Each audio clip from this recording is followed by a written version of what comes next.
2012 ও 2014 সালে খেতাব জয়ের পর আইপিএল এ সাফল্য কিছুতেই হাতের মুঠোয় আসছিল না কলকাতা নাইট রাইডার্সের। বহু চেষ্টার পর 2021 সালে ফাইনালে পা রাখলেও শেষমেশে চেন্নাই সুপার কিংসের বিরুদ্ধে হেরেই স্বপ্নভঙ্গ হয়েছিল সিটি অফ জয়ের। এরপর টানা 2 আইপিএল এ জুটেছিল হতাশা, সপ্তম স্থানের উপরে উঠতেই পারেনি তারা। অবশেষে অন্ধকার কেটে আলোর দিশা পাওয়া গেল 2024 সালে। আইপিএল এ শুরু থেকেই একটাই লক্ষ্য ছিল দলের ট্রফি, সেদিকে ফোকাস রেখে এগিয়েছিল দল।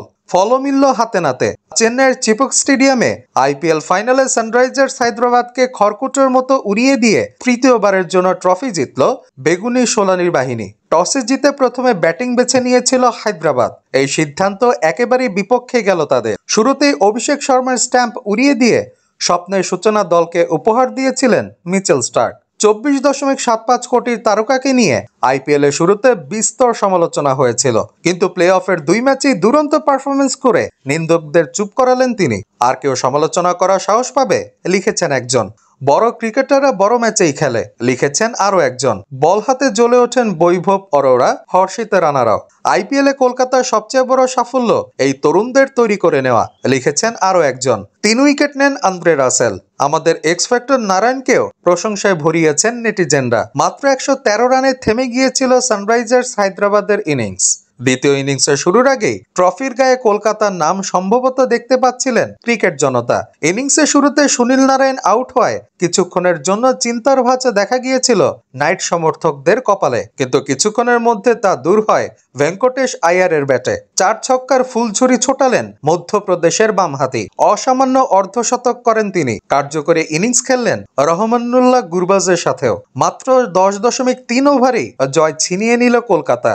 উচ্ছ্বাসের মাঝেও কলকাতার সমর্থকেরা কুর্নিশ করছেন গৌতম গম্ভীরকে। অধিনায়ক হিসেবে 2 বার দলকে ট্রফি দিয়েছিলেন তিনি। মেন্টর হিসেবে প্রথম সুযোগেই জেতালেন খেতাব। করবো লড়বো জিতবোর হুঙ্কারের মাঝে গম্ভীরের জন্য নাইট সমর্থকদের বার্তা, জাহাপনা তুসি গ্রেট হো। ট্রফিকে পাখির চোখ করে গম্ভীরকে ডাগ আউটে ফিরিয়েছিলেন নাইট রাইডার্স। প্রথম সুযোগেই দল মালিক শাহরুখ খানের আস্থার দাম দিলেন তিনি। আইপিএল এর শুরু থেকেই গম্ভীরের মগযন্ত্রের জোর দেখা গিয়েছিল কলকাতার খেলায়। হর্ষিত রানা, বৈভব অরোরাদের মতো নতুন মুখদের প্রধান অস্ত্র হিসেবে ব্যবহার করে তাক লাগিয়ে দিয়েছিলেন গম্ভীর। কিন্তু তিনি সবচেয়ে বড় বদল আনেন সুনীল নারায়ণকে ওপেনার হিসেবে ব্যবহার করে। নতুন ভূমিকায় ঝড় তোলেন ক্যারিবিয়ান তারকা। 17 রান অর্ধশতকের সুবাদে 14 ইনিংসে করেন 488 রান, নেন 17 উইকেট।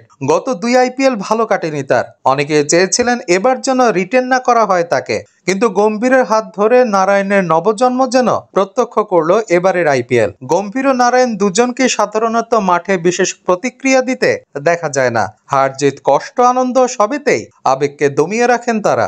এই নিয়ে সোশ্যাল মিডিয়া ছয়লাভ হয় মিম, ব্যঙ্গচিত্র। কিন্তু তৃতীয় আইপিএল জয়ের পর যেন ভাঙলো সব বাঁধন।